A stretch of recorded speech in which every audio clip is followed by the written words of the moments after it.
বাংলাদেশে শুধু ডিবি অফিসে না, এই ডিজিএফ এর দায়িত্বে যারা আছে আর্মির এখানে মাটির নিচে আয়না ঘর না, এরকম বহু জায়গায় আছে যেখানে যেটা আছে খুঁজে বের করে ওখান থেকে সবাইকে তাড়াতাড়ি মুক্ত করে দেন। এটা মানবতার সাথে সবচাইতে বড় অপরাধ এই আয়না ঘর, এই গুম। আজকে বিশ্ব গুম দিবস ছিল। বাংলার মানুষেরা এই কঠিন কঠিন শাস্তির পরও আমরা ব্যারিস্টার আরমানের দিকে তাকিয়ে দেখলাম ওনার মাথার চুল উঠে গেছে কিন্তু চামড়া ওঠে নাই। আর আল্লাহ বলেন নাযাতাল লিশাওয়া, এই লাজা দিয়ে প্রবেশ করার সঙ্গে সঙ্গে মানুষের আগে চামড়া উঠে যাবে। এখন আপনি টের পাচ্ছেন যে কঠিন কত বড় ভয়ঙ্কর জায়গা। এই লাজার ভেতরে আল্লাহ বলেন তাদউ মান আদবারা ওয়া তাওয়াল্লা, তাদেরকে লাজা ডাকতে থাকবে যারা সত্যকে সত্য জানার পরেও পিঠ ফিরিয়ে চলে গেছে। এই দেশে 8:30 থেকে 9:30 থেকে আরম্ভ করেছি, এখন 10:30 বাজতেছে। একটা ঘন্টায় যত কথা বললাম, একটা কথা কোরআনের বাইরে হাদিসের বাইরে মন মতো বলেছি। কোন উদাহরণ যদি দিয়েছি কোরআনের সাথে মিলিয়ে দিয়েছি। এই সত্য পথের দিকে আপনাকে আমি আহ্বান জানাচ্ছি। আমরা এক জালেম থেকে মুক্ত হয়ে পৃথিবীর আর কোন জালেমের হাতে ধরা দিতে চাই না। আমরা এখন কোরআনে কারিমের বাস্তব অভিজ্ঞতা দেখতে চাই। কারণ এই দেশটা 53 বছর স্বাধীন হয়েছে, বাবা চালিয়েছে অনেক দিন, আমরা দেখলাম। আমি দেখি নাই, মুরব্বি দেখিস। স্বামী চালিয়েছিল, আমি দেখি নাই, কারণ 92 সালে জন্ম। মুরব্বিরা দেখেছে। চাচা চালিয়েছিল, আমি দেখেছি না, কানে জানি না, শুনেছি। কথা বলছে না কেন? ববরটা তো দেখলাম, ভাবিরটাও দেখেছি। সবাই তো সবার মতো চালিয়েছে। এখন শুধু দেখতে বাকি আছে যে কোরআন দিয়ে দেশ চললে কেমন দেখা যায়।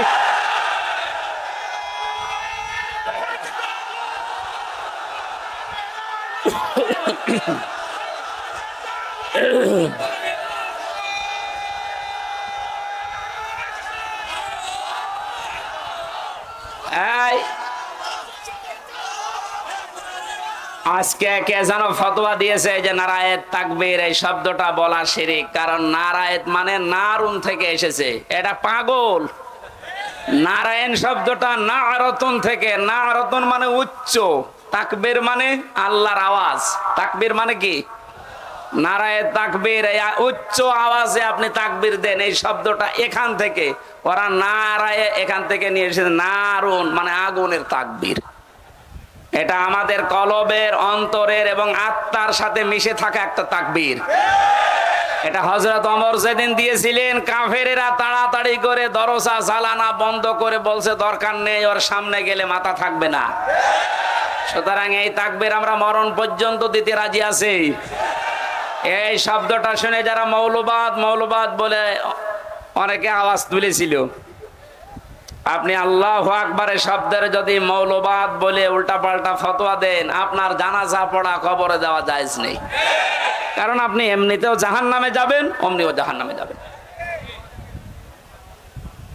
তাহলে সত্য পথের দিকে ডাকার পরে আমরা চাই চর্ম চোখে দেখতে যে কোরআন দিয়ে চললে কেমন দেখা যায়। যেহেতু আল্লাহর সাহায্য এবং বিজয় আমরা কিছু দেখতে পেয়েছি।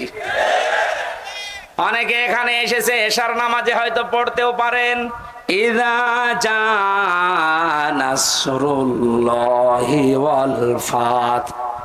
হে নবী, যখন আল্লাহর সাহায্য আপনি আসবে তখন বিজয় দেখতে পাবেন।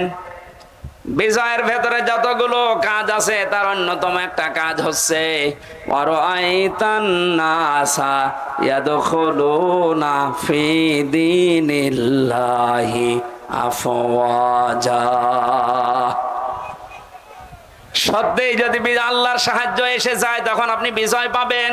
আমার তো মনে হয় এত বড় বড় মহারথীরা 17 বছর চেষ্টা করে জালেমের একটু চুল পরিমাণ নড়াতে পারে নাই, কিন্তু ছাত্ররা যা করে দেখিয়েছে, এই বৈষম্য বিরোধী ছাত্র আন্দোলনের এই নেতারা, আমার মনে হয় আল্লাহ আবাবিল পাখির মতো তাদের কাজে লাগিয়েছে। এটা নিঃসন্দেহে আল্লাহর সাহায্য এবং বিজয়।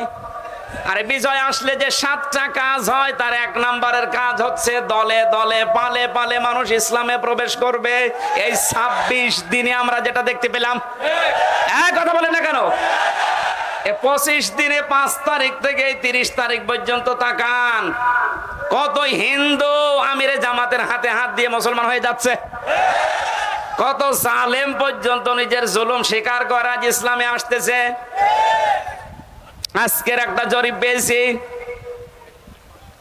আগস্টের 5 তারিখের আগে এই দেশে মাত্র 20 জন মানুষ চাইতো 100 জনের 20 জন যে ইসলামে দেশে কায়েম হোক, কিন্তু এই 25 দিনের মাথায় এখন অবস্থা এমন দাঁড়িয়েছে, এই দেশে এখন 100 জনের 35 জন মানুষ চাচ্ছে যে ইসলাম কায়েম হোক। এই সময়টা একটু চেটে দেন।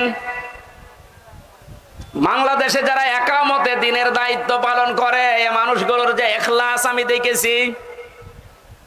আমি তো বাস্তব ওয়াজ করছি ওনার সাথে, আমি 4 দিন থেকে জেলখানায় একেবারে পাশাপাশি আমি দেখেছি লোকটার আমল, লোকটার ঈমান।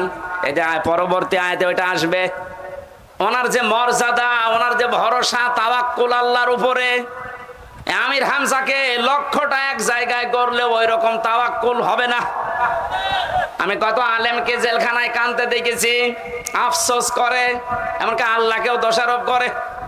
অথচ লোকটা একটা জেনারেল মানুষ, একটা ডাক্তার, কাদের সংস্পর্শে এসে কোন জায়গায় যে আল্লাহ পৌঁছিয়ে দিয়েছে তারে। আমি যে প্রথমে বলেছিলাম, কেউ যদি জিন্দা ওলি দেখতে চান ওনার দিকে তাকাবেন, কারণ ওনার আমল, ওনার কাজ কারবার, অ্যাক্টিভিটিস, ইখলাস আমি নিজের কাছে থেকে 4 দিন দেখেছিলাম। আমি যুবক মানুষ, এখন 33 বছর বয়স আমার। সারাদিন কোনো কাজ ছিল না, শুধু চিন্তা ছাড়া। তারপরও রাত 9টা 10টার পরে আমি শুয়ে পড়তাম। আর এই মুরব্বী মানুষের মাথার উপরে এতগুলো মামলা। ওনার ছেলে ওই সময়ও ছেলে, ওনার স্ত্রী অসুস্থ, ওনার সহকর্মী সহযোদ্ধা যারা এই যে হাজার হাজার পালিয়ে বেড়াচ্ছে, হাজার হাজার জেলে। ওনার দলের প্রতীক নেই, দল নিষিদ্ধ। এরকম কঠিন মুহূর্তেও লোকটার চেহারার ভেতরে চিন্তার কোনো ছাপ নেই। প্রতি সপ্তাহে 4টা 5টা করে হাজিরা দিয়ে দিয়ে যে 8-9 ঘন্টা গাড়িতে থাকা লাগতো। যখন জেলখানায় এসে পৌঁছাতো রাত 9:30 10টায়, বলতাম স্যার খাবার খাবেন না? আপনার এই যে এখানে কিছু দুষ্ট লোক আছে, ওদের মাধ্যমে মোবাইল পাওয়া যায়, চুরি করে নিয়ে এসে দেই। আমার বলছে, হামজা মোবাইল দিয়ে করব কি? কেন, আপনার সন্তান আছে, ছেলে, আপনার স্ত্রী অসুস্থ, আপনার দলের লোক সব পালিয়ে বেড়াচ্ছে, একটু খোঁজ নেবেন না? আমারে যেটা শুনিয়েছে ওই কঠিন মুহূর্তে, আমারে বলছে, হামজা আমার সন্তান সহ, স্ত্রী সহ, আমার সহকর্মী সহযোদ্ধাদেরকে আমি আল্লাহর হাতে রেখে এসেছি। আমার তো একেবারে পুরোপুরি বিশ্বাস ওই দিন থেকে যে ওনার এই তাওয়াক্কুলের কারণে এই 25 দিনে 20 থেকে 35-15% মানুষ ইসলামে আসা বেড়ে গেছে। এজন্য মানুষগুলোর ইখলাসের আপনি দাম দিতে শেখেন। এদেশের দেশপ্রেমিক হিসাবে যদি এখন 1 নম্বরের তালিকায় থাকে, যারা ভুয়া ভুয়া তুলেছিল তাদের এখন মানুষ চিনে ফেলেছে। বাংলাদেশে একজন প্রতিযশা আলেমে দিন মুফতি কাজী ইব্রাহিম বাইরের দেশ থেকে ঘোষণা দিয়েছে, মানে কিন্তু পাগল ছাগল না, 10 জন আলেম যদি এই দেশে থাকে তিনি একজন। ঘোষণা দিয়েছে এই বাংলাদেশে যদি কেউ দেশপ্রেমিক বলে দাবি করে, সেটা 1 নম্বরে জামাত আর শিবিরেরা। বাকিগুলো যারা এগুলো তুলতেছে, এই কথা শোনেন আগে, বাকি যারা এগুলো তোলে অধিকাংশ গুলোই মিথ্যাবাদী। দেশপ্রেমের ধোঁয়া তুলছে যে আমি দেশপ্রেমিক, অথচ শরীরের ভেতরে দেশপ্রেমের কোনো চিহ্ন নেই। পায়ে যে জুতা দিয়ে আছে বিদেশি জুতা, গায়ে যে শার্ট দিয়েছে বিদেশি শার্ট। হ্যাঁ, কথা বলে না কেন? এমনকি মাথার চুলেং কাটিং তাও বিদেশি, বিরাজ করে এসেছিল বিদেশি, এমনকি বিয়ে করেছে তাও বিদেশি। আর কে বলছে যে দেশ? শয়তান এগুলো দেখে হাসতো। এখন মনে হয় শয়তানের হাসি একটু বন্ধ হয়েছে।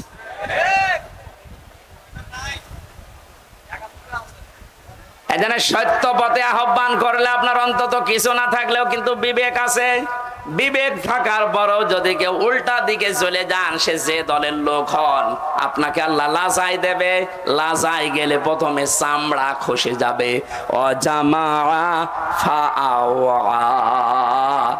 আল্লাহ পাক বলেন 2 নম্বরে দুনিয়ায় যারা মাল সম্পদ জমা করে আর মনে করে এটা স্থায়ী ভাবে থাকবে, এটা আজকে অনেকেই 17 বছর মনে করেছিল।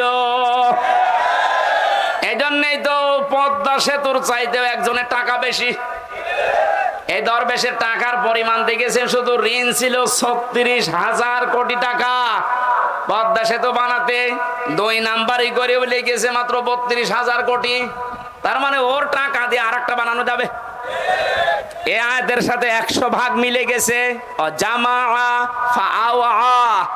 ওরা মাল সম্পদ জমা করে আর মনে করে এটা স্থায়ী ভাবে আমার কাছে থাকবে, এ আর হাত ছাড়া হবে না। আল্লাহ এমন ভাবে ধরেছেন, চোখ বন্ধ করার সময় দেয়নি। এই কথাগুলো বলতে বলতে আল্লাহ মানুষের কিছু আচরণ এবার তুলে ধরবেন। এবার আমি সহ যারা বসে আছি প্রত্যেকে আল্লাহর এই আয়াতের সাথে মিলান। ইন্নাল ইনসানা